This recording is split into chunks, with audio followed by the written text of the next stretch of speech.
القارعة کھڑکھڑا دینے والی۔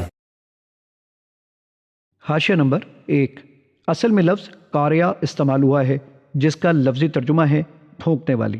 کرا کے معنی کسی چیز کو کسی چیز پر زور سے مارنے کے ہیں جس سے سخت آواز نکلے۔ اس لغوی معنی کے مناسبت سے قاریہ کا لفظ ہولناک حادثے اور بڑی بھاری آفت کے لیے بولا جاتا ہے۔ مثلا عرب کہتے ہیں قراءتہم القاریہ، یعنی فلاں قبیلے یا قوم کے لوگوں پر سخت آفت آ گئی ہے۔ قرآن مجید میں بھی ایک جگہ یہ لفظ کسی قوم پر بڑی مصیبت نازل ہونے کے لیے استعمال ہوا ہے۔ سورہ رعد میں ہے وَلَا يَزَالُ الَّذِينَ كَفَرُوا تُصِيبُهُمْ بِمَا صَنَعُوا قَارِعَةٌ، جن لوگوں نے کفر کیا ہے ان پر ان کے کرتوتوں کی وجہ سے کوئی نہ کوئی آفت نازل ہوتی رہتی ہے۔ آیت 31۔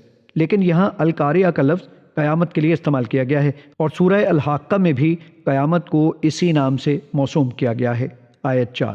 اس مقام پر بھی یہ بات نگاہ میں رہنی چاہیے کہ یہاں قیامت کے پہلے مرحلے سے لے کر عذاب و ثواب کے آخری مرحلے تک پورے عالم آخرت کا یکجا ذکر ہو رہا ہے۔